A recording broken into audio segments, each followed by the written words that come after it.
Welcome to Let Me Know How It Is, a podcast about all things geek. We're revisiting our favorite single issues in comics for today's show. Thanks for listening.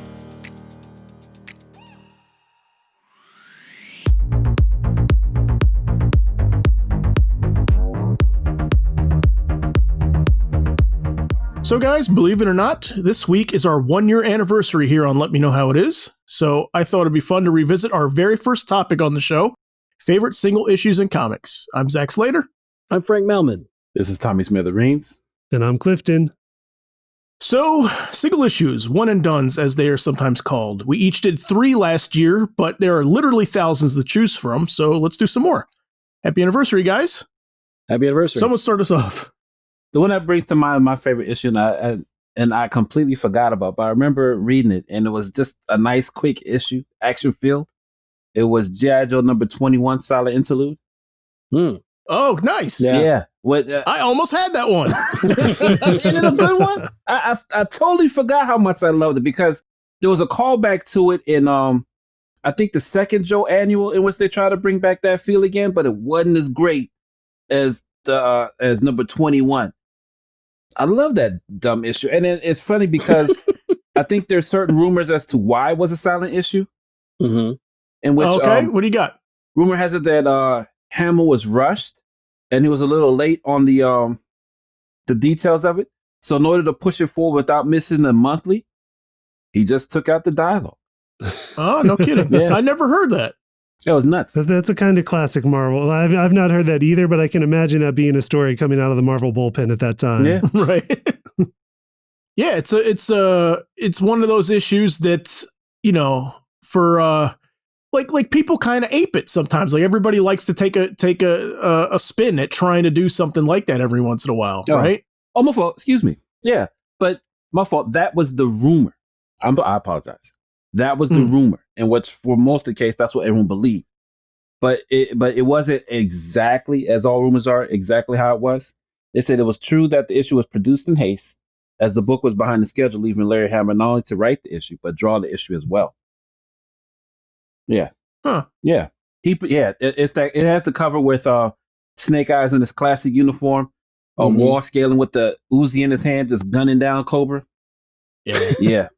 Right. Yeah. I love that issue. Not like the cartoon. No, Right. no lasers here. Bullet shells everywhere.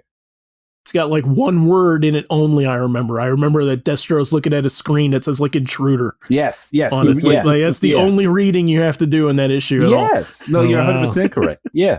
Yeah. But what got me was how in the heck did Storm Shadow get Scarlet? Because that's right. Yeah. You know, I've never read issue 20, so I don't know if there was any setup for that. That's true. That's a good point. Well, I think there wasn't any. So what's the general setup of this issue? Well, the general setup is it starts out with Storm Shadow has what looks to be somebody, or I thought it was a mannequin or something, or like trash, but it's someone wrapped in tarp, and he puts the person standing in front of Destro and Cobra Commander, and with a swipe of his sword, it reveals it to be a captured Scarlet. Okay. So they chained Scarlet to this I want to say silo, I forget what it was, and they leave her as bait for some reason, and the whole episode is the whole issue, is Storm Shadow infiltrating Cobra and getting Scarlet out of there, which he does in spectacular fashion. Snake Eyes. You said Storm Shadow. Snake Eyes. Yeah. Yeah, that's how excited I am. I forget Snake Eyes entirely. Yeah, it's a great issue. Yeah. I love it. I love that one. Yeah. And it happens so fast, it makes you want to read it like 3 times in succession because of how cool it was. At least that's how I felt when I first got it. That's interesting. Yeah. I feel like I pay a lot more attention to the art in those. Where like, you know, because you do have to do some thinking in that issue, I think, right? Because there is a couple like panel progressions where it's like you do have to sort of like decipher like, wait, what happened? Yeah, and go back and look at it real closer to see how it unfolded. And that way, you're 100% correct. But I felt like Storm Shadow was a mook in that episode or that issue. That's so cool. That's so cool that you picked that one. I also almost picked one that was like 5 issues later, but it's not on my list. Okay, all right. But no, spectacular run though. Spectacular run. Yeah. Oh, it's a terrific run. Yeah. So this is Larry Hama, like the original G.I. Joe run of comics at Marvel in the 80s with Larry Hama in charge of them. Yes. Yep. And I looked up, this issue did come out in 1984.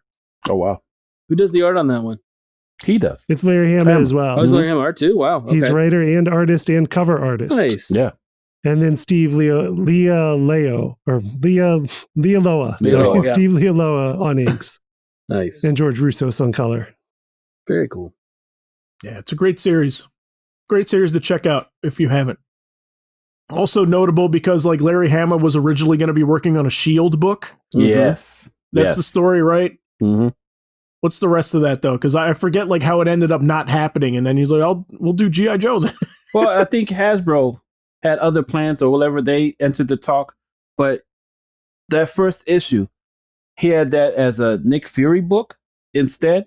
So you have our classic characters, but switched around. I forget who played whom in that particular situation, but he definitely wanted to do a Fury book. I'm trying to think. Yeah, it was like unused S.H.I.E.L.D. ideas that he repurposed into Hasbro when they came at him about relaunching G.I. Joe toy line. Yeah, good stuff. Yeah, Fury was, I think, Hawk.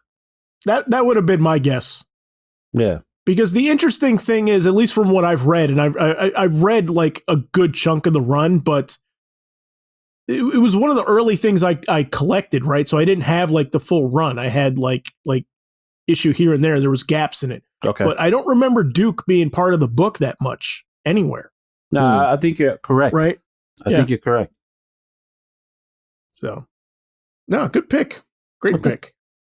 Who's up next? Frank, you want to go? Sure, I'll go next. So I chose for my favorite single issue, Secret Origins Annual number 2. Okay. This one is from, let me see here, September of 88. Okay. And it's an all Flash issue. So it's basically dealing with, it's got 2 stories in it, Wally West story and then a Barry Allen story, right? So it's basically recounting both of their lives and how they get their powers. I like the Barry Allen story, and I think it might be the first time where you get the idea that Barry ends up becoming, in the end of Crisis, becomes a lightning bolt that strikes him in the vat of chemical, or the wall of chemicals, right? That allows him to become the Flash. I think that might be the first place we see that. Okay. Because in Crisis, he just sort of, disperses in tachyons, and then if I remember correctly, he's just gone. This says it, it basically becomes a thing where he actually becomes that lightning bolt, which is cool. But I like the thing I like about this issue more than anything else is the Wally West story. It's called The Unforgiving Minute. It's written by William Mesner-Loebs, and then it's got art by Mike Collins. And basically, the story is who's the writer? I think it's William Mesner-Loebs. Let me check just real quick.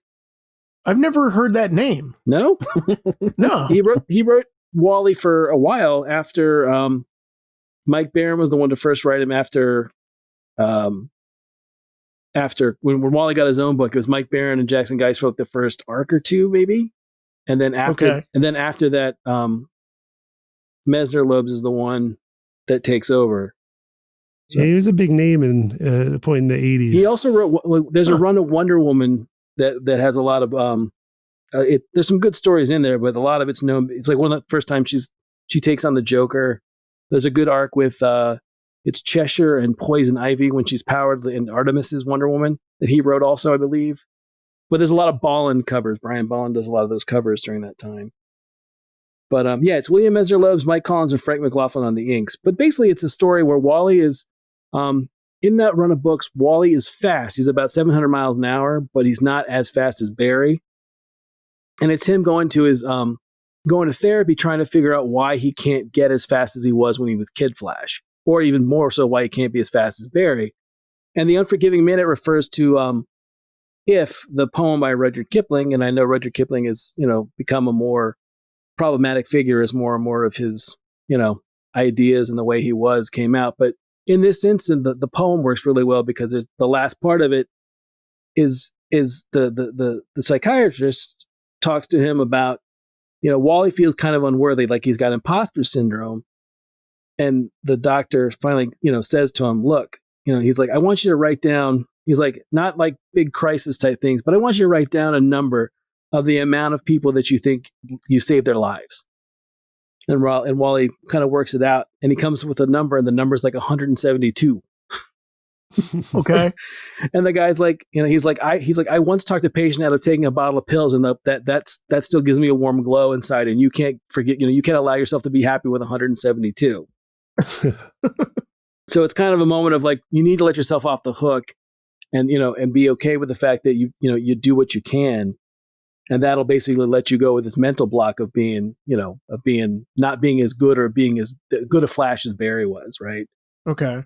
But the if in the poem, the part that they really talk about is like, if you can talk with crowds and keep your virtue, or walk with kings, not lose the common touch, if neither foes nor loving friends can hurt you, if all men count with you but none too much, if you can fill the unforgiving minute, which is what the title of the story is, with 60 seconds worth of distance run, yours is the earth and everything that's in it, and which is more, you'll be a man, my son, right? So it's basically this idea of, it's also the other thing about it, it's very much a product of its time, because it's right after Invasion. No, not Invasion. It's right after the Manhunter story, where it's revealed that all these people in supporting cast of of all the various superhero books are Manhunters, right? And it's revealed that Wally's dad was a Manhunter, and all this time he was basically reporting back to the Manhunters about what Wally was doing. I see. Okay. Right, and Wally had no idea. So basically, he's lost Barry, his father figure, and he's actually lost his father during the crossover. So he's at a kind of like he's lost for what to do next. And basically, it's a moment where it launches him into being a better Flash, and basically he gets like, I'm not going to give it away, but eventually he gives his speed back and gets to be more than what he is. It's one of my favorite aspects of Wally. When you and I would talk about the character, the idea that he had a blockage that didn't allow him to be as fast as Barry, and then it was, well, I won't say it, but yeah. So I have a question: is he in costume? No, for this, no, he's not in costume at all. No. That's cool. It's typical. I mean, it's what I the other thing I love about it, I mean, it's Barry, like, basically on a couch, and he's in various spots. Like, what I like about it the most was, at the time we had all this grim and gritty stuff coming out because of Watchmen and Dark Knight Returns.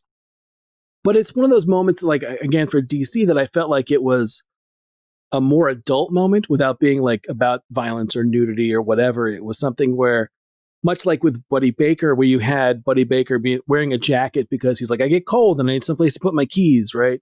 This is another adult moment of a person who can't get past something and is, I mean, when you think about repeated trauma in superheroes, Wally's sitting on a couch and talking about a problem that he can't get through by punching it or running past it in super speed.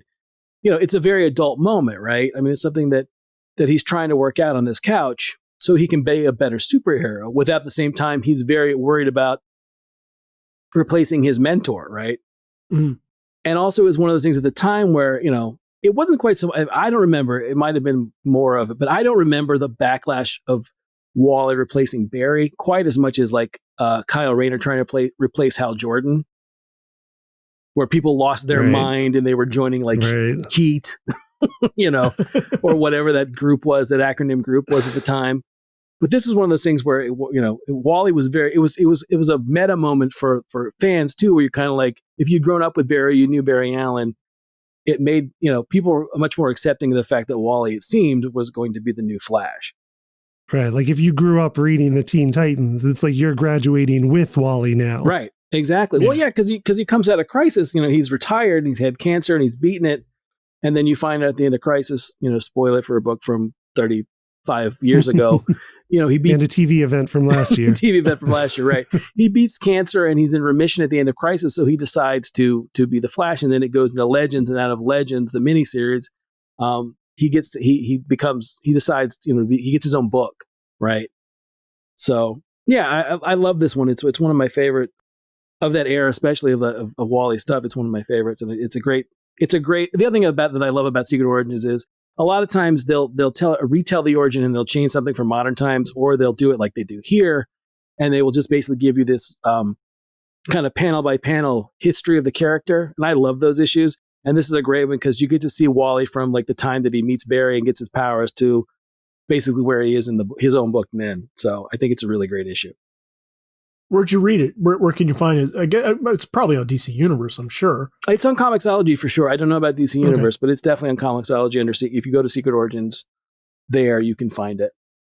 Cool, very cool. Good pick. Also, thank you. Never read it, but it sounds cool. I want to. Yeah, I want to check this one out. That's why I'm asking. It's a good one. All right, Clifton, what's your number 3? My number 3 is I was trying to think of something more recently because my go-tos are always older comics that I grew up on, and some of my answers later will be older comics that I grew up on, but I tried to just think of something in the past few years that I enjoyed a lot. And you can call me Zack for this one because I'm picking a Batman book. Wow. What happened here? The gauntlet I'm excited. Down. But it's Batman Elmer Fudd from 2017. Oh, okay. That's terrific. Also, another one almost on my list. It's a good one. It's a great one. Yes. And this one was part of the DC event that they did, crossing over their superhero characters with Warner Brothers cartoon characters. Mm-hmm. And other ones in the series we get are like Superman and Bugs Bunny and Martian Manhunter and Marvin the Martian and Lobo and Roadrunner. Right. Isn't there a Bugs Bunny Legion?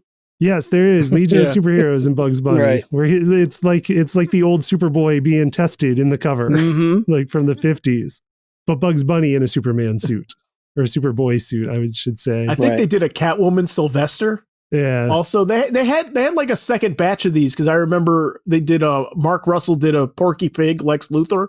Right. Mm-hmm. And there's a Superman. I think in the second batch is a Superman Top Cat. Oh, I don't remember that one. Oh no, I don't remember that either. That sounds great. Tommy, too. have you seen that? No, you got to tell me more about that one, man. Yeah, I think it's Superman and Top Cat versus Amazo. I could be wrong. Now you're just messing with me. No, I'm serious. You're just throwing all things Tommy loves together to tease him. Just cramming it in and like But like any one of these are good. They're all done as standalone one-shot issues. So any one of these you can just pick up and just read on its own. And in this one, it's Batman Elmer Fudd, which is an odd combination, and it's written by Tom King, who is the prime Batman writer at the time, or one of them, because he also had like Snyder and stuff. But like he's definitely one of the top tier Batman writers in charge of the character Batman, writing this book, and you don't know what to expect, and then it's still a little different than you'd expect, and I will say like it's. The angle they go with is doing the Looney Tunes characters that you know and love and recognize, but as people. Right. So it's like Bugs Bunny's like a low level criminal sort of with big teeth. Yep. And they play that up. So it's playing for like a film noir aspect where you would get those like kind of seedy looking characters. And so like it makes sense that like Porky Pig's the bartender. Yeah. And it's like almost a game. It's like almost a game reading it and like trying to find all of them too. You know? Right. Like who's this weird looking person? Right. But on its own, like it's also a good noir detective plot. Right. Yeah. Where like there's a lot of ambiguity and you're not sure what's going on at first because the premise is that Elmer Fudd is looking for somebody who killed a woman. And thinks it's Bugs Bunny, and Bugs Bunny is like, well, like I killed a woman, but there's more to it, and I'll give you like there's a bigger thing out there for you, and gives him the name Bruce Wayne, and says go look for Bruce Wayne because that's a bigger fish than me, right? More or less, and that's just the setup for the book. And I don't want to give too much because there are like it's a crime book. There's twists and turns and stuff, and they're good twists and turns. Yeah, it's a beautiful looking book too. Lee Weeks is so good. Yeah, like it's a gorgeous book. Man, I wish Lee Weeks drew everything most days. I love Lee Weeks. He's such a good artist. Yeah. Oh man, this is also one that like I want them to animate this so badly because I would love to hear the Looney Tunes crew like the regular Looney Tunes voices that they get for like all the current stuff. Right, like just Bugs Bunny's voice coming out of that guy. Yeah. To play this version of them. Yes. Yeah, no, that'd be magic if they could do that. Yeah, I mean, like the Bugs Bunny looks like a real Steve Buscemi type. Yeah, like Steve Buscemi in a Coen movie is how you can picture Bugs Bunny in this. That's funny. But no, so that was mine. That's one I liked a lot of just the past few years. So it came out in 2017, written by Tom King, and then art by Lee Weeks. Yep. Very cool. And there is a quasi sequel to it that you may not have known about because I know you weren't reading Tom King's regular run. Mm-hmm. No, I was not. Right. Yeah. So much later. I mean, I couldn't tell you what issue it is, but it's in the 60s, like 60s or 70s. He does kind of a sequel to it with Batman and the Roadrunner. Yeah. Makes it fit. It makes it fit nicely. It's cool. Nice. I'm shocked that in the first round, I've read 2 of these. Mm-hmm. Also, this never happens. We'll see how your streak keeps up. Yeah, indeed. Oh no, that's it. I'm sure that's it. It's over after this. It's over. So for my first one, I'm gonna do Secret Six. I guess I should specify Secret Six Volume 1 because there's been a couple of versions. Mm-hmm. Number 15, and this is written by John Ostrander. Okay, and art by I'm gonna screw up the name, but Jim Calafiore. That's it. You got it. Did I? Okay, nice. I'm on a roll 2021. And it's just it's a nice condensing of everything that you want to know about Deadshot. Like it's his origin, it's his family history, personal tragedy, all of that stuff. It kind of a quasi retelling of his first issue a little bit too, in his first appearance from the 40s, right? In moments back when he looked like the Mr. Peanut character. Yep. Yeah. Yeah. I love this issue. It's just it's such a cool story, and I really love the art of Gotham in there because it's such we see seedy Gotham a lot, but this one feels lived in also at the same time, which is really cool. I really, really love the look of this book. No, that's I remember that one. That's a good one. It's one of those. I think he writes. Is it during Blackest Night or right after Blackest Night? I think it's right after. Okay, because he does. I think he does a couple wrong. During. He does the because they did those extra issues of books that were done, quote unquote, from dead books. Right. Catwoman gets one and Suicide Squad gets one, and I think he does. Either he and Gail writes it together, or he writes it. But he also was able to write after that for Secret Six. Yeah, I love Ostrander. I think Ostrander's a great writer. He doesn't get quite as much due as he should. But I remember this one. No, he really doesn't. Does it touch on the miniseries at all? If you didn't read the miniseries, you'd miss it. Okay. Completely, it's kind of referenced in conversation. Okay. Here and there. I mean, the miniseries we're referring to. I mean, God, what year was that? 88? Yeah, it's right around. It's right around the first year, second year of Suicide Squad when Ostrander was doing it with Luke McDonnell. It's a Father Kramer issue, right? Yes. Okay. Yeah, Father Kramer. For those who don't know, if you've ever read Ostrander's Suicide Squad, you absolutely should if you like Suicide Squad. The only reason that we have movies or video games or animated anything is because of Ostrander's run on Suicide Squad. So go to Comixology or wherever I'm sure it's on, was it DC Unlimited? DC Universe. DC Universe, whatever. DC Universe Infinite, possibly by now. Jeez. Okay. Look it up. But it's worth checking out. They're great books if you like the Suicide Squad or good comics in general. And it'll get you ready for the movie this year because James Gunn has cited it as his inspiration and main influence for his Suicide Squad movie. Yes, sir. Is Ostrander's run. Along with the main team and Amanda Waller, Ostrander fills out the support staff at Bel Rev, and Father Kramer is the priest there that the super villains can talk to after mission or before mission if they want to. And Father Kramer is the character he brings back for these issues. So really good stuff. Yeah. Great. Awesome cover too. I never did find out who did the cover, but I mean, if you've seen a pinup of Deadshot, chances are it's this cover. Yeah. You know what I mean? Yeah. It's awesome. Yeah. Fun issue. Yeah. No, I like that one a whole lot. But I was also glad that he brought back that character because, sometimes supporting cast characters don't make it out of the books they were in. Mm-hmm. They're only in that book for a short time or whatever. There's not everyone's Jimmy Olsen or Lois. So, yeah. Well, I mean, going into Suicide Squad for a second. I mean, it is interesting that it's its own cast. It's not a supporting cast made up of the supporting cast or people related to the characters in the book, right? Like it's got its own thing, right? It's not like Captain Boomerang's people connected to him. You know what I mean? Right. Yeah. No, you're right. Absolutely. Yeah. Just cool. Mm-hmm. Yeah, Secret Six is definitely like the a worthy follow up to Suicide Squad, Ostrander's Suicide Squad. I would say they flex some of the same muscles. Yes, absolutely. Yeah. So all right, but I'm curious to see what Tommy's second pick is now because I want to know if I've read it also. I think you have. I mean, it's a throwaway. Frank has mentioned it before. At least to me, if nobody else. Mm-hmm. I was gonna bring up Spider-Man versus Wolverine #1. Oh, it's a good one. Yeah, it's a one shot. Did you read that, Zack? I don't think I ever had this one as a kid. I remember like my older brother, my cousin might have had it, but I don't know that I actually read this. Ironically enough, my older brother is how I came into contact with this because I was strictly a X-Men person at that time, and this is probably the most mature Marvel comic I've ever read at that particular time. In which, looking back at it, it's heavy as far as what it introduces and stuff. I mean, so much death. I mean, I almost thought I was reading a Punisher comic book. What was introduced in this one? I mean, and then you guys laugh because I'm all into death and stuff.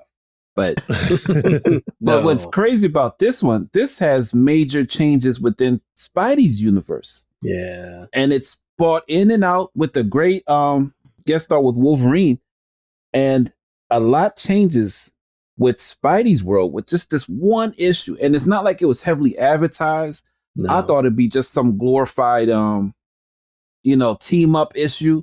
Mm-hmm. But the ramifications to the character, I think, are just being felt now. Is what I'm hearing. Yeah, it's only been something that at the time it just sort of happened, and you're sort of stunned and shocked that it happens, and then it's not dealt with again, like you said, till recently. I know there's, I want to say, I know it's Dan Slott when Dan Slott was still on Amazing, and I want to say it's Marcos Martin was the artist on it, where they start where it's talked about. What was one of the things where, like, when Bendis took over New Avengers, I was hoping and praying that since you had Spider-Man and Wolverine on the same team, they were going to have a conversation about what happens there in Germany, but they don't. They do not. No, not that I know of. I could be wrong, but I never saw it. So, what's the setup of the book, though? Basically, it starts off with Spidey doing the Spidey thing, Black Costume Spidey, the one I like the most, in which he fails to say, or he comes across the dead bodies of a mom and pop shop. Come to find out, they were former KGB, and Ned Leeds has an idea of who it is, and he wants to take a photographer out to Germany to go investigate if that's really the person that's behind this.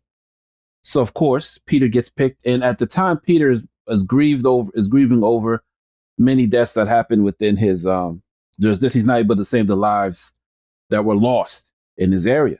So he's like in a way tired of being Spider-Man in that grief. And he thinks that this little excursion would take his mind off it. So he leaves his costume behind. So he doesn't think he needs to be Spider-Man for this. And what eventually happens is he's more embroiled with it than he ever was because of an incident that occurs there. And he comes across Wolverine, who has direct ties with the killer of the KGB agents that were killed in his burrow. I mean, I could go into more detail. Yeah, don't spoil it. It's a great one. But it's a strong one. It's a very strong. And that was its own book, or that was like a Marvel Comics Presents or something. It's a standalone one shot. Spider-Man versus Wolverine. Okay. Or Spider-Man versus Wolverine. Tommy, you wrote that? Christopher Priest. Yes, he did. Well, he was still Jim Owsley at that point, but yes, Christopher Priest wrote that. Yeah. Yeah. Huh, I never knew that. Has a pretty good Wolverine fight at the end. Oh, a terrific Wolverine fight. Big. Yeah, they legitimately hit a stalemate in a way that you would accept. Yes. But what's interesting is one of the few stories you get Peter who doesn't pull his punches because he knows the foe he's up against. Yeah. Yeah, there's a part where he's pounding Wolverine in the face and talks about how Wolverine won't stop smiling. Yeah. Yeah. Yeah, it's a great moment. Oh, it's so good. Yeah, it's good. It's very good. Yeah, I would rather if you have not read it to please pick it up and enjoy it. It's a great one. And it's one of the first places I noticed well, again, Jim Owsley, but he's also Christopher Priest. So no, that one sounds cool. I got to check that one out too. Yeah, it's you didn't read that. I was hoping it's not to add a lost column. No, well, no, it's okay. Okay. His average is still pretty good. Yeah, we could still maybe make it up. We'll Okay, see. cool. We'll see what Frank goes with. Yeah, we'll see. There's no chance. There's no chance I'll play this one.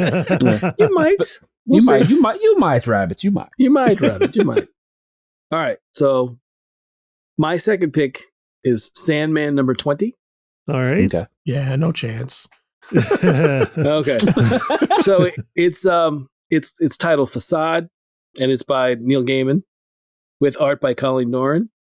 The basic premise is that Urania Blackwell is the character that they talk about, and she wants to die. She's Element Girl. She's a female metamorpho, basically. And she wants to die, and she can't figure out a way to do it. And she's kind of like, at one point, her origin, basically, she has a similar origin metamorpho. She goes and finds the Orb of Ra in Egypt. She gets transformed into Element Girl. She goes on adventures with Metamorpho back in like the late 60s. And then, she sort of gets pushed aside. She was an agent, kind of like an agent for the U.S. government, but they don't really have any use for her anymore. And she just sort of lives in her apartment and talks to her handler, but she doesn't do anything. She's just stuck there in the spot. And then she receives a call from an old friend, and they go to meet. And in order for her to pass as human, she has to basically make it so her face is more human in appearance, because she looks like Metamorpho, but female. So she basically, there's like this great transformation scene where she's changing the chemicals in her hair to make her hair look like she used before.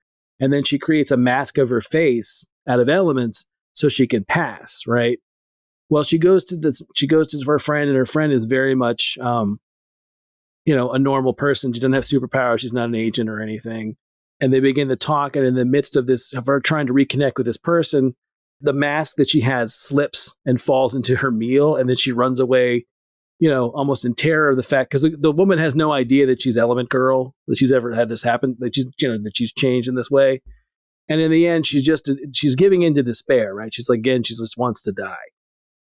And then she's visited by Death, the Sandman character from those books. And I don't want to spoil it for anybody, but if you've never read it, it's one of those things where, a lot of those 80s books, people like Grant Morrison or Neil Gaiman would take a character that you might have an idea, like a Buona Beast, or in this case, an Element Girl, and they would just spin this story that was amazing about a character. You're like, it's not Batman, it's not Superman. It's not even it's just a character. It's not even a character you've really ever heard of. You just sort of seen him on a cover someplace, and they managed to evoke, this emotion, and they managed to get this incredible story out of it, even if for just an issue, right? Right.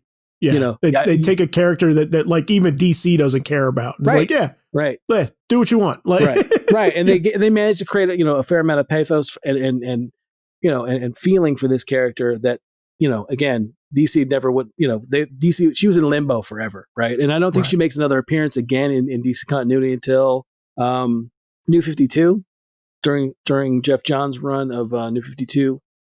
They introduced a new Doom Patrol, and I think she's part of that Doom Patrol at one point. Okay. But yeah, it's a great issue. If you've never read it, it gets me every time. I love that issue. And it's one of those things where people, kind of wonder, like, or debate about Sandman being, is it DC continuity? Right. Or is it this completely standalone thing? And that's one of the ones you point to, and they're like, no, like it's got continuity to it, because like she legitimately was a character that was introduced in the early Metamorpho comics in the 60s that he brought out and dusted off. Yeah, well, it's one of those things where, I mean, a lot of times when people talk about Vertigo and all those early, those books, people seem to forget, like Swamp Thing was the same way, where Swamp Thing was really rooted heavily in DC continuity and DC characters. It shows up in Crisis. Right. Yeah. There's a great issue where they're on the Monitor's satellite, where they're looking at all these characters from DC. But I mean, early Sandman had a ton of Dr. Destiny appears, the old JLA villain appears in the first like 4 or 5 issues. Right. It's one of those things where Neil took, a lot of those characters and like you said, dusted them off and put them in. And this is another one within the first 2 years, but no, like Dave McKean was on those covers. There's another one of my favorite covers from the entire run is, I believe, Scott Free, Mr. Miracle, and all these locks and chains on the cover. But this one I love. I love the Dave McKean cover with Facade for Element Girl in this issue in particular. Yeah, you can revoke my geek card here. I've never read any Sandman. Okay. You'd like it. None of it. it's really, I mean, again, it's one of those things where you'd like it more than, whatever your reluctance is. There's a lot more to it, like I said, that ties into the DCU for a while. When it goes full Vertigo, they sort of lean away from it and then don't really pick up more DC stuff until the end. But early on, there's a lot. Well, that's the thing that surprised me, that when you told me like no, it's like it's in DC continuity, and it always struck me like I always imagined that it was sort of like a standalone book thing, Mm-hmm. like kind of its own universe, and I was like, what? Like it's in DC universe proper? I don't know why I never read it. It's just like I've never been opposed to it. It's just like I just haven't found it. Like well, the basic breakdown of the story is that there's an Aleister Crowley type guy, who's rich, who basically figures that he wants to live forever, and the way that he's going to do it is he's going to trap death, one of the endless, and he makes a mistake and captures Morpheus, the Sandman dream, by mistake, and keeps him in this basement. Well, and I think I was explaining this to Tommy a week or so ago, the idea that in doing so, like, the world has to fill the vacuum, right?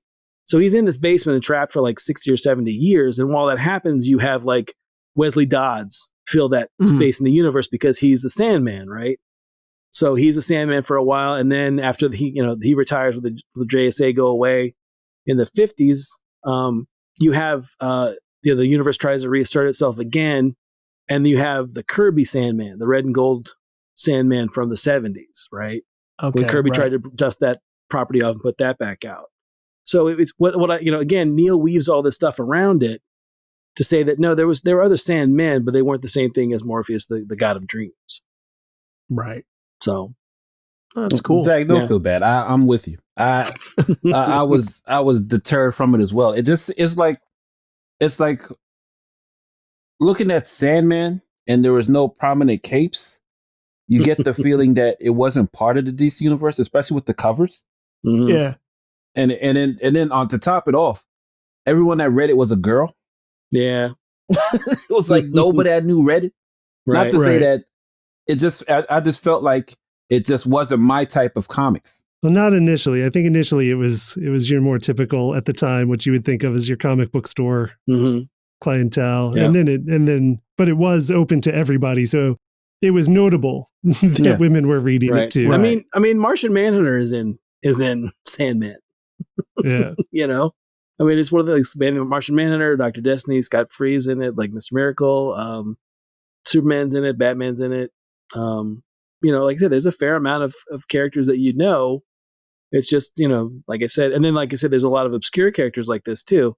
It's the same thing with, like, at the same time you had, Animal Man was out, that's with the same time with Grant Morrison, and at one point, before it was a Vertigo book, Hellblazer was technically a DC book, and Swamp Thing was where it all starts, because Swamp Thing was, for a while, that book too is strictly, it's got its origins within the DC universe, right? So cool. No. But you can read it this year if you want to get ready for the upcoming Netflix show. Right. Yeah. Right. Because our friend Devon wrote in to mention that he was surprised we didn't say we were looking forward to that show. Right. And I told him, it's because I forgot it was coming. Right. Or I would have said I was looking forward to that show and are looking forward to 2021 episode. Yeah. So that one is coming from Netflix and I'm excited about it. Didn't know it was filming on my end. Like, I knew it was coming. I didn't know it had started. Like, I thought they were still writing it, but no. Yeah, no, I think they started. That's cool. Well, Netflix has a great way of hiding stuff, as far as they don't announce it till they want to. Mm-hmm. Yeah, that is true. Yeah, come watch it. They are quiet on stuff until it's like it's out tomorrow. Mm-hmm. Yeah, right. All of it. So what's your number 2, Clifton? So my number 2 is going back and going to spin off a little bit from Tommy's, because it's a Wolverine comic. Wow. Ooh. Not set in Germany, but set in Poland. Okay. Okay. And it is Wolverine number 32 from 2005. Oh, I think I know this one. It's a good one. Titled Prisoner Number 0 by Mark Miller with art by Kari Andrews. Okay. Right. And then the colors are Jose Villarrubia, and letters on this one are Randy Gentile. Okay. And it is it's a one and done story. It seems like it's not connected to any of the other issues, particularly in Mark Millar's run leading up to this. This was his final issue on his run of Wolverine at that time. Mm-hmm. Okay. And it is a good one. It is a good one to go off on, to leave the book on. And it's just a one-shot kind of story where you don't need to know anything other than who is Wolverine, which everybody now knows from pop culture. So anybody, if you know who Wolverine is, you can read this issue. And it plays into the aspects of Wolverine that we've seen in, movies, comics since, where like he was alive through a lot of history because his power just keeps him alive and going. And this one is set in Poland in 1942. And he shows up. We first see him in a concentration camp. And we don't really get much explanation about why he's there. Most of this story is actually written by perspective, or seemingly by perspective, of the concentration camp guards, the commandant in charge of the prison camp in general. And Wolverine has no lines in this book. Okay. And it's done from this point of view where it's you're not in Wolverine's point of view. You're in the point of view of somebody who doesn't know who this person is or what they are or what they're capable of. And so when he first shows up in the camp, he appears to be a defiant prisoner. And so, of course, they shoot him in the head and think they're done with him. And this was at a time when he wouldn't have had his adamantium skeleton yet. So he was a little more vulnerable. Right. And like bullets just didn't bounce off of him. They'd keep him down for a little bit. So that is why they think he's dead. But of course he's not. And he comes back. And then what would happen if you shot somebody in the head and then they come back later? Yeah, you freak out. And that's the angle of this book is that they play with that. So they try it again and it doesn't take this time either. Right. So it's basically told from the perspective of these people being tortured by what they think possibly is a ghost or something. They don't know what's going on, but it's told very much like a ghost story, and it's done very, very well. It's probably one of the best issues Mark Millar did of Wolverine, I think. And art by Kari Andrews is fantastic, especially with the colors of Jose Villarrubia, who's a phenomenal color artist. Yep, absolutely. Yeah, it's a great book. Great book. It's been a while since I've read it. Is there some kind of like dedication to Will Eisner in that book? Am I remembering this correctly? Yes. I just had to reference the book. And at the very end of the book, in the last page, there's a note in the final page splash panel that says, "For Will with much affection." Okay. So I believe it was inspired and drawn from an idea from the great Will Eisner.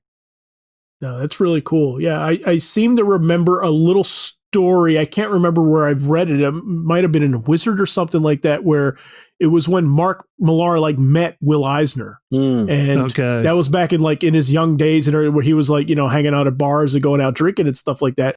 And it may have been at a convention that I can't remember, but he had like a bunch of buddies that were going out, and he's like, no, I'm good here. Like I got Will Eisner here. Like I'm gonna pick his brain for hours and hours and hours. And it just got like this cool sense that he was just like in awe of him, right? A little bit, because of course it's Will Eisner. Yeah. Yeah. Good book. Good book. Loosely referenced a little bit, sort of in The Wolverine, right? The second one. That's the one in Japan, right? That's the one that starts out in World War II, right? It's a mix of that one, and it's also a mix of was it Wolverine 19 something? There's an Eduardo Rizzo and Brian K. Vaughan. It's like a 2 or 3 issue mini where Wolverine. It's around the same time where Wolverine, and I think the stuff with the atomic bomb. So it's got to be 42. So it's got to be around the same time, but it's the same kind of premise. But I think he's in a Japanese internment camp or in a Japanese. Right. Yeah. But yeah, it's a good one too. But they're both they borrow from both of those. Yeah. So, all right. So for mine, I tried, guys. I tried really, really hard to have no Batman stories on this list, but I started feeling like I was cheating. Right. So I was cheating on the character, so I had to put it on. So this is a Batman and a Joker issue, but I think I found like a really good Joker issue that is not talked about ever. Okay. Right. So it's not Five-Way Revenge. It's not anything like that. So this is Batman Gotham Adventures number 31. So it's called Chaos at the Hands of the Joker. So this is in the animated universe. This is like in the Red Sky era. Like that's the art style. So it came out like 98, but this is 31. So this might have been like, I don't know the exact year, could like 2000, 2001. And so the setup here is it's a blackout issue. So Joker gets like an EMP from a group of scientists and sets it off in Gotham, where he's saying like it's going to be like a blackout. It's going to make everybody freak out, but it's going to be worse because it's going to kill everything. So your phones and your radios and everything's not going to work. Right. So this is before cell phones, but it actually like the story actually like still kind of works. Right. In this way. So basically the city's plunged into chaos with looting and everything like that. And Joker's loving it. Right. Like people are afraid. People are paranoid. They don't know what's going on. And so, but because like the radios are out, like they're not getting any news. So people are like, they're speculating. They're like, is it the Russians? Is it the mob? Like what's going on? So the cool thing is that Joker loves the chaos that he's created, but at the same time, he wants credit for it. Right. And so it's just like, it's just like a perfect Joker story in 22 pages. You know, has anybody read this one? No, I can't say. No, I've not. Oh yeah, I've read it. Okay, it's been a while, but I've read it. Yeah. So it's written by Ty Templeton. You know, a very, in my opinion, very, very underrated Batman writer who doesn't get talked about really. I mean, he did a lot of these adventure books and just so many of them are so good. Yeah, Ty Templeton's run on that book is really good. Yeah. And Terry Beatty on art. But what's cool about it too is that so it's an all ages book, so Joker doesn't kill anybody, right? Obviously, it's an all ages book. But what I like about it is there is a nod, like there's an explanation for why he doesn't kill anybody, and it's for eagle-eyed like readers and watchers of the show, like there's a reason for it, and it's tied to the Holiday Nights episode where he's doing the New Year's the New Year's scheme, and he's saying, you know, for my New Year's resolution, I'm not going to kill anybody for a whole year. So that takes place like in that year where he's trying to not do it. Yeah, so it's cool. And it's also like, and you get like a really cool, like hopeful Batman scene that's not unlike, you know, the feeling you get like in the Nolan movies, you know? Yeah, it's really cool. Yeah, the Templeton's run's really good. You know, I think they've only done Templeton's run in the digest reprints. I mean, I'm sure you probably find them online, but I don't think they ever did like a fully sized reprint of those books, and they should, because they're really, really good. Especially with the fact that isn't Templeton on the Batman Adventures, the continuing Batman Adventures right now? Yeah, the current one. Yeah, I think he is. Yeah, so that stuff's good too. But I don't know that this one ever got traded. I don't think it did, but it's on DC Universe. That's where I, you know, went back and read it. But you know, I mean, you can find these books at cons. I'm sure pretty easily whenever those happen again. Right. You know. So, all right. So we're gonna go around and do our number one. But first, however you find the show, listeners, please don't forget to like, subscribe, and leave us a review. And if there's anything you would like to hear Clifton, Tommy, Frank, and myself cover, be sure to leave a topic suggestion in the comment section. All right. So now, our number one pick. Tommy, what's your number one? My number one, I went away with story, just straight nostalgia. When I first got this book, I loved it incessantly. I didn't know it was a gateway drug to anime. Manga. It's gonna be good. Oh my gosh. And it was subtle too, because I just loved it. But the more I talked about it, it made people like, oh, he's just drawn like this, or he's just drawn like that. But at the time, I loved X-Men. And I didn't know what annuals were. So I picked up X-Men Annual Volume 1, number 10. I read this book probably 100 times because I love the art. It's probably the first appearance of the X-Babies. Yeah, I have this one. So it's not on my list. I just own the comic and love it. And it's also the first appearance in the X-Men universe of Longshot. And how he's introduced to their fold. And the story is so simple. I loved how it was. I loved how the detail it came, the colors. It really made the X-Men feel like a school because it included the New Mutants, and you rarely get interaction between the two. It was a time where Magneto was on the part of the X-Men. I mean, it had everything going for it. I still to this day love that book. It made me look at everything Arthur Adams drew. It was my first introduction to Arthur Adams. It's a good introduction. Yes. But and also the New Mutants, because after that I picked up everything New Mutant related as well. I want to stick on Arthur Adams for a second because he's like so known for the X-Men, you know, which I think is so cool. But yet his time on the characters is so small, right? Like it's such a small sample size, but I mean his work is so great on it. Yeah, because you got a couple annuals. You got the New Mutant special, the one where they go to Asgard. Yes. Yeah, and then you get the next one. Does he draws the one too, where Storm gets the version of Mjolnir? Oh yeah, Stormbreaker. That's what she gets. Yeah. That sounds awesome. Yeah, that's great. It's I love that annual. That's what I thought you were talking about for a minute when you said that. I was like, well, no, it's not an X-Men. It's a New Mutants book. But I didn't know that one because that one was a 2-parter. I went back and got that one because it starts with a New Mutant special, and then it leaves on a cliffhanger and ends on X-Men 9, I believe. I think you're right. Annual number 9. Yeah. I think you're right. But no, the designs, the whole thing with X babies. I love the introduction of Mojo and Spiral. Yeah. Oh, all of it, top to bottom. It's magical. I would love for them to animate that because it's a typical crazy situation that the X-Men get into. But what's funny is it's none of their fault. All it is them inviting Betsy, and Mojo sees it through her eyes. Right. And you don't even know that because unless you're reading Captain Britain, you wouldn't have known that correlation between the two. Right. Well, I think there's a New Mutants. I want not to correct you, but there's a not to be that guy, but there's a new. They do that in Great Britain because that's where what's his name, their brother Brian. Yeah. Not Brian. No, Jamie Braddock. Thank you.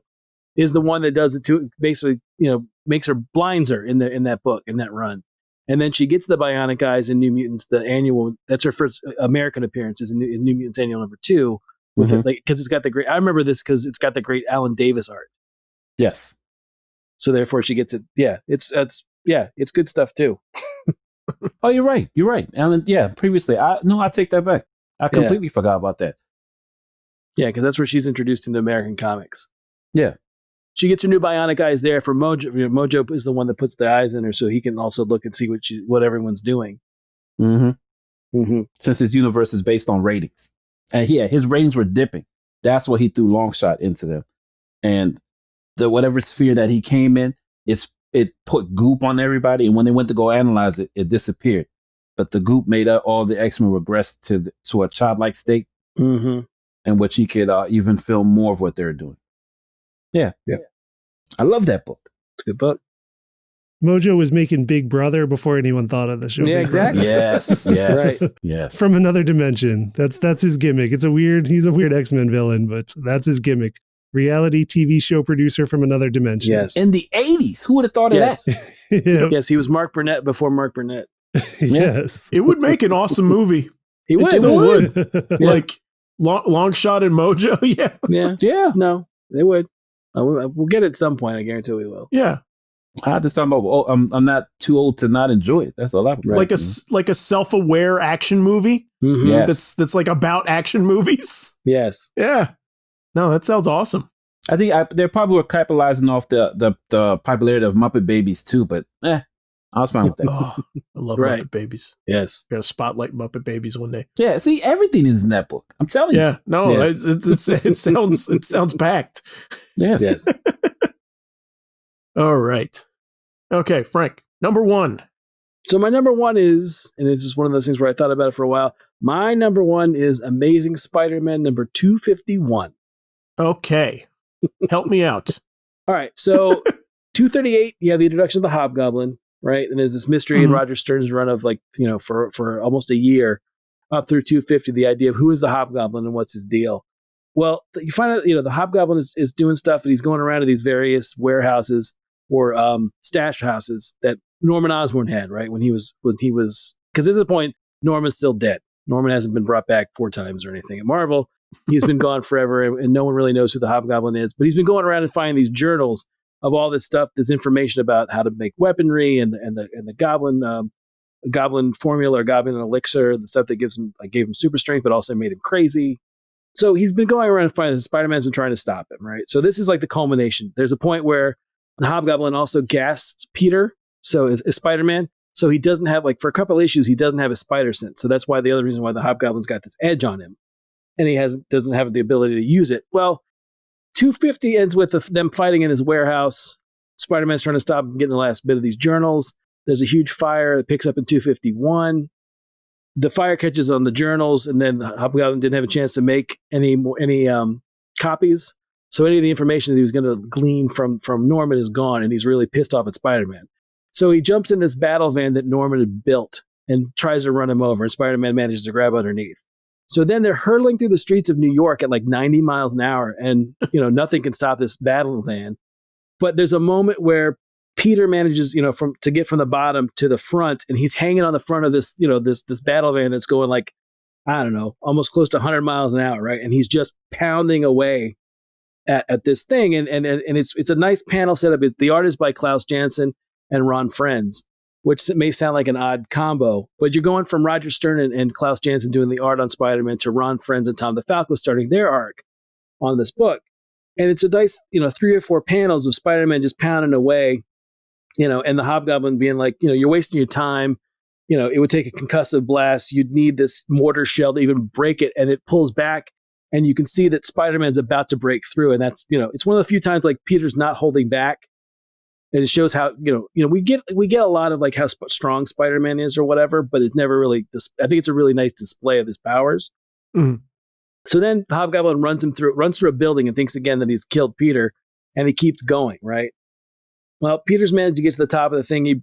He manages to tear off this turret and pop inside, and they have, over 3 or 4 pages, they have a pretty good fight within the confines. It has a really good, the way it's drawn and put together and laid out, it's got a really good feeling of being, it makes you feel like you're in that midst of, like, there's not a lot of wiggle room in this van, right? And it's pre-programmed, so it's driving along and they're fighting, and they end up hurtling toward the river, and then they crash into the Hudson, and they're still fighting in the midst of this. Water is like pouring in, rushing into this battle van. They're fighting each other, and it's one of the things where Peter realizes like the Hobgoblin's not gonna, he's punched him, he's not gonna get up, but the battle van's gonna explode because water's getting to all the circuitry, right?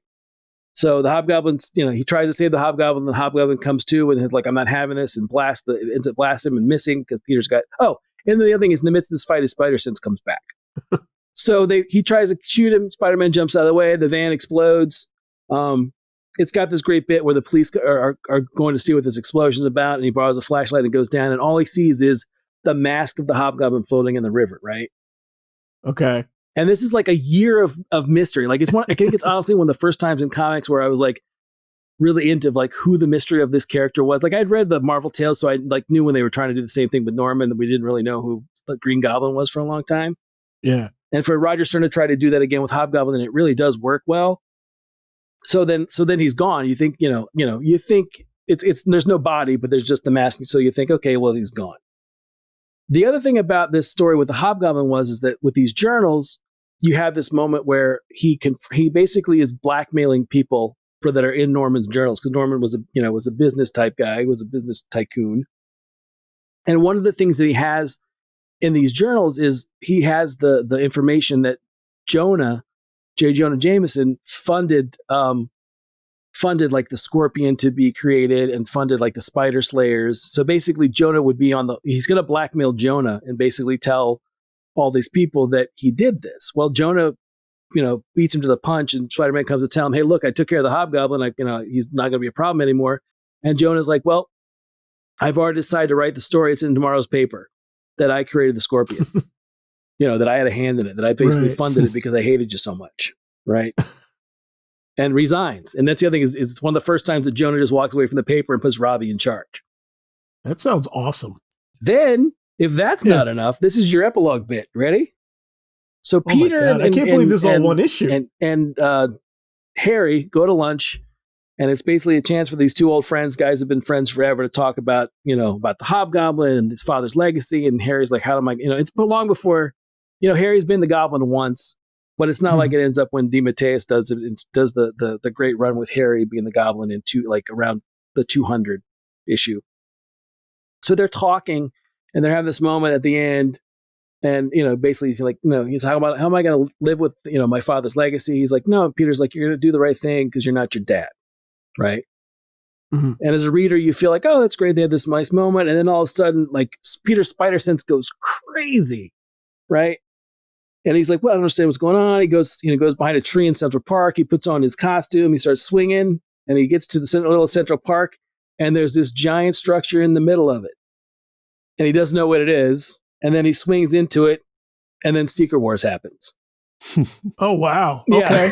Huh. So that's why one of the reasons why I love this issue is because it leads into the next issue is like the first appearance of the Black Costume. Good grief. Yeah. Man, that's all one issue. Pack story into these books back in the day. Yeah. That's one issue. Like that's the one, that's crazy. Yeah. After 250, it's a great, that whole run, all of Roger Stern, we're talking about writers that like Ostrander and, people that don't get their due, like Roger Stern for me on Spider-Man is just it's such good stuff. If you've never read that stuff, he also did a story about Spider-Man versus the Juggernaut called Nothing Can Stop the Juggernaut, which is really good. Yeah, classic. Yeah, oh yeah, this one's really great. I love all the Hobgoblin stuff. The funny side note about it is that when Roger Stern left the book, he told Tom DeFalco, the writer that was taking over, that who the Goblin was supposed to be. And Tom DeFalco thought it was a stupid idea and didn't use it. So all of the stuff that was, all the stuff that's left over, because all the setup for it within the year, it doesn't jive quite right. And it does lead into Spider-Man versus Wolverine. Oh, wow. Yeah. So it's a weird, funny thing that Tommy chose that one because it does play into that as well. So nice little web that we... sorry, the pun unintended. Nice little web though that we put together with all our books here. That's cool. Yeah. So yeah, I highly recommend that run. But that to me is that culmination issue. I've always loved it. Loved it since the first time I read it. All right, so let's go to Clifton. So Clifton, what's yours? We got some weird wavelength things going on because I've got an X-Men book as my number one pick today. Right. It is X-Men. God Loves, Man Kills. Oh, geez. That's a good one. Nice. Which was originally published as Marvel graphic novel number 5 in 1982. So technically it's a graphic novel, but it's only 62 pages, which is shorter than some of the other issues I've listed before when we've done this. So I feel like it counts as an issue. Sure. You can sit down quickly and read that 62 pages. And also, it's available digital now, and you basically pay the same price for it that you do for a modern single issue new comic book, around $4 or so. So you can get it easily if you want to read it. But God, it's so worth it. Going back, I just reread it again just to refresh myself with it, and I hadn't read it in a little while. But I forget how much of what we know of as X-Men is actually in that book, more than many of the other X-Men books, even at the same time. Yeah, the setup of it is that the X-Men aren't facing their normal foes this time. They're not facing, the evil mutants. They're not facing, anything like Sentinels or government. They're having to debate a man named Reverend Stryker, who is a sort of televangelist with political aspirations. And kind of a cross between like a Pat Robertson and a Billy Graham. And it turns out to be one of the most dangerous foes they've faced. Yep. Is just this guy with hatred and an agenda. And the book opens with some horrific scenes. The scene is a lynching of 2 mutant children on a playground by a paramilitary organization. And the first, kind of shocking thing from the book is that it's not the X-Men who find them. It's not our normal characters. The first person we see who finds these victims after the attack is Magneto. Mm-hmm. And it's the first time it was presented where you as the audience think, maybe Magneto's onto something after all. Right, yeah. And like they set it up so you empathize there from the beginning. And it was the first time because he shows up once the X-Men are under attack in the book and shows up saying, look, I'm here to help. Right. Like we've got a bigger thing to face here. Right. And it was the very first time they ever hinted at Magneto's face turn. Right. And shocks the characters throughout the book. I will say this story was the loose basis for X2. Mm-hmm. Yeah. X-Men United, the movie. Yeah. They change a lot, but when you do read it, you will see the ideas that they did carry over into the movie. One being their unlikely alliance with Magneto, their wary alliance with Magneto. Also Stryker, who they turned into, like Black Ops military leader. Yeah. Mm-hmm. In the movie, which I feel like it is kind of he is a bigger villain in the book because like you've seen people like that and you've seen what power in real life those people have, right? And the power they can wield for good or for wrong, right. And that was always one of the most interesting aspects of the book to me was that they made that choice for the villain. Mm-hmm. It can't be stated how good this book is. Like, right. This is literally the book. Like anytime I have a friend that's like getting back in the comics and is like, it's like, what can you recommend? It's not long before I get to this one. And I'm like, it's from back in the day, but it's great. Oh yeah. Right. Yeah. It's by Claremont, who was the architect of the X-Men at the time. And of basically what we still know as X-Men comes from Claremont. Yeah. With additions by some other talented people, but that foundation is Claremont. Yeah. Mm-hmm. Yeah, for sure. The art is by Brent Anderson with colors by Steve Olaf. And again, it's like I mentioned on the Wolverine book before, it's just one where the art and the colors work so well together to make it like really stand out. And looking at it again, I was like, this is 1982, but I'm like, this book like still looks great. Yeah. In my opinion, even today. I was going to ask you who the colorist was because like that first page is like, it's burnt in my head. Yeah. Yeah. Like, like, I mean, and the colors are just so amazing on it. Yeah. Yeah. And the lineup is the lineup of the X-Men at that point in time is Cyclops, Storm, Colossus, Wolverine, Nightcrawler, Kitty Pryde, who was going by Ariel at that time instead of Shadowcat. And then Colossus's sister, Ilyana, is there at a point where she's depowered, where she doesn't have powers. Mm-hmm. So, I mean, again, like it's one that you can jump on because these characters if you've seen the movies or the cartoons. Like you can jump into this book just with some knowledge of the X-Men and completely understand what's happening in this book. Yeah.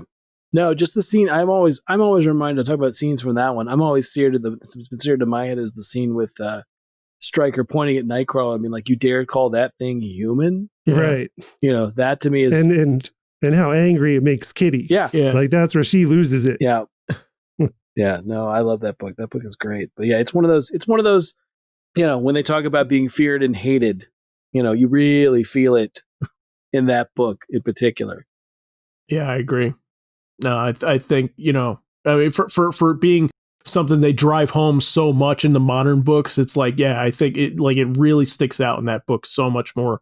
Mm-hmm. Yeah. Yeah. So, all right. So I'm going to do my number one, which is Clifton. I know you've read this one, and I was actually nervous that you were going to pick it. So I'm happy you did. I picked Multiversity, Thunderworld Adventures. Oh, okay. Right. So Multiversity was an event at DC that Grant Morrison was sort of the architect of, and it was exploring the concept of the multiverse. And the main through line of this book was that comic books are the instrument in which the you can communicate with other universes, right? So that sounds big and scary and complicated and not standalone at all. But the other selling point of this series was that like each issue was a standalone thing, right?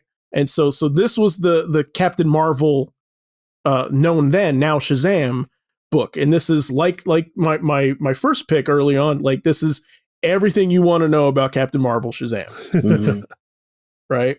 It's a little bit longer. It's about 40 pages, so it's a deluxe issue, but interestingly enough, like this book reminds me of Kirby a lot. Yeah. Right. Okay. So, we've all talked at dinner and stuff. And the thing the thing that I love about Kirby is when I'm reading his stuff, especially like the 70s, like the DC New God stuff, is he's got like ideas just like falling out of his pockets. Right. Right. Where it's like each panel has an idea or a concept that like easily could carry its own story. And it's just like a sentence in a panel. And then he just moves on to something else. And that is like all over this issue. Right. So there's like, so the setup for this is that Dr. Savannah is using the Rock of Eternity, and he is going to manipulate the space-time continuum to insert a new day in the week. And that's the day that Captain Marvel will die. Right. Right. And there's all kinds of like time quakes and meeting yourself literally from tomorrow, and like an air quote villain learning that all his parallel like world counterparts are criminals. And it's like all this cool stuff that's like that's a book. That's a book. That's a book. And it's like, and it's just moments in this, and it's all loaded with, at the same time, like, to give you an idea of the tone of the book, like it's got classic cliche lines like I just hope I make it in time, and like, we'll just see about that. Like, right. It's fantastic.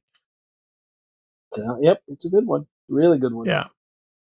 We got to do a big shout out to Cameron Stewart on the art on that one though, too, because it's like the cover of that is I mean, it's as perfect a Captain Marvel Shazam drawing as you'll see. Right. And Nathan Fairbairn on colors on that one. Yeah. Oh, terrific book.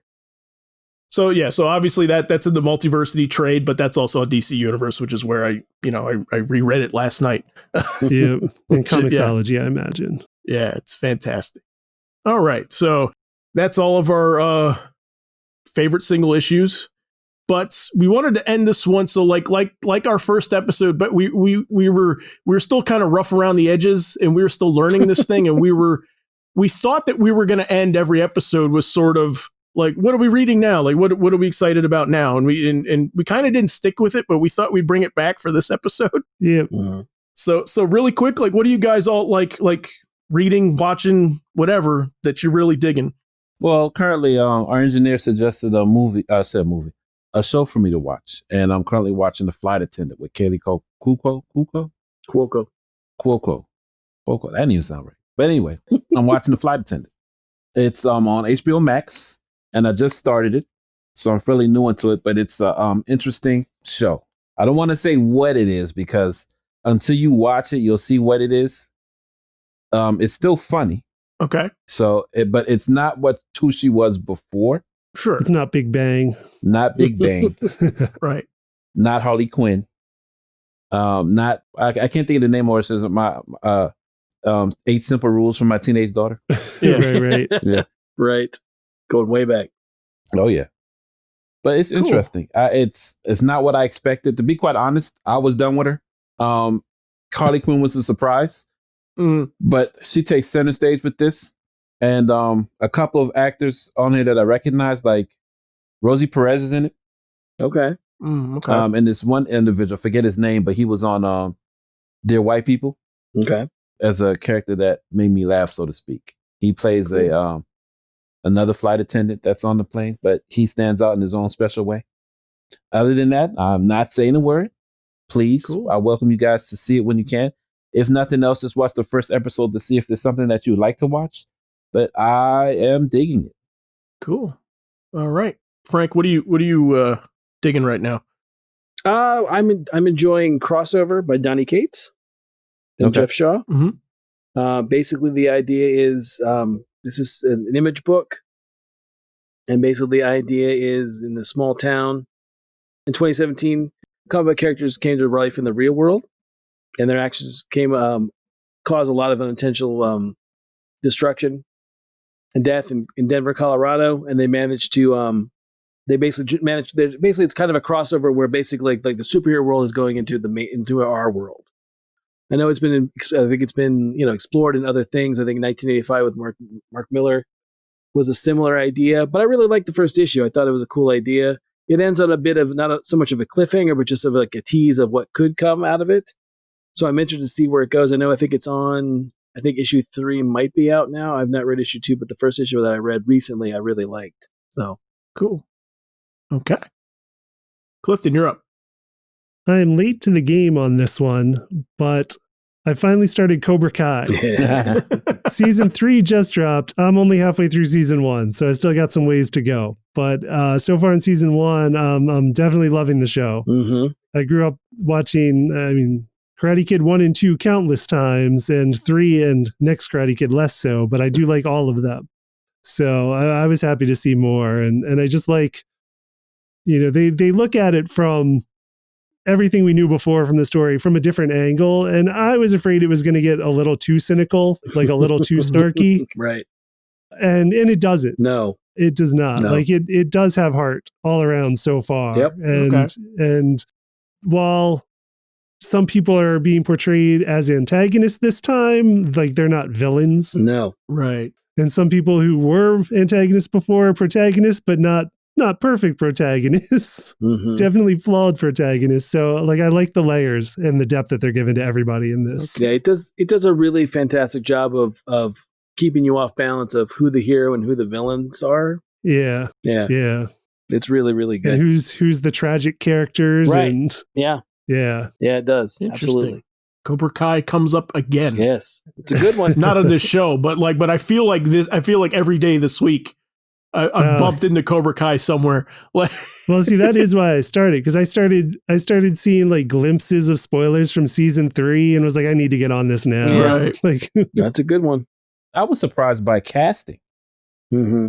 The amount of detail they went with that show as far as people, like. Well, I'm only still 5 episodes in, so I don't know who returns yet. Right. So save some surprise for me. But yeah, that is one thing where a lot of people, I think, if you saw them in the movie, there's a good chance they're back.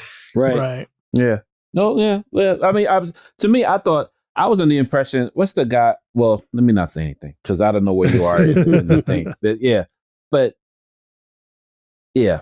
And to anybody else out there who hasn't started. So. Yeah. No, to me, that's what impressed me. It definitely impressed me, given how long ago it was, Right. Yeah. I mean, yeah. So you'll enjoy the ride. But yeah, just for anyone who might not be aware, it's following the lives of Ralph Macchio as good old Daniel LaRusso and William Zabka as Johnny Lawrence, where they are now after the events that we know transpired in the Karate Kid films. Cool. All right. So I'm going to say Wolfwalkers, which was the animated movie that popped up on Apple TV. All right. I've been meaning to check this one out. It looks great. My wife and I checked this out. I love this movie. It's awesome. First of all, it's stunning to look at. So it's one of those you could watch with the sound down, but you shouldn't. The story's great too. It's one of those like medieval set pieces, and there's a daughter whose father is hunting wolves. He leaves the city gates and goes out to the woods and tries to hunt wolves because there's a wolf problem out there in the woods, and the lord, the ruler of the city, is desperately trying to get rid of all the wolves so that they could clear out all the trees to expand the city. And they find the daughter finds a girl out there who essentially is raised by a pack of wolves. That's all I'll say. It is awesome. It is fantastic. So check it out, Wolfwalkers. Cool. All right. So we will make sure to post all the covers to all the issues that we talked about on letmeknowhowitis.com. So that way you can have a reference if you want to track them down. Be sure to tell us in the comments what's your favorite one and done. And please remember to like us on Facebook at facebook.com/letmeknowhowitis, and follow us on Twitter at our show's initials, LMKHII. Thanks for listening. See you next time.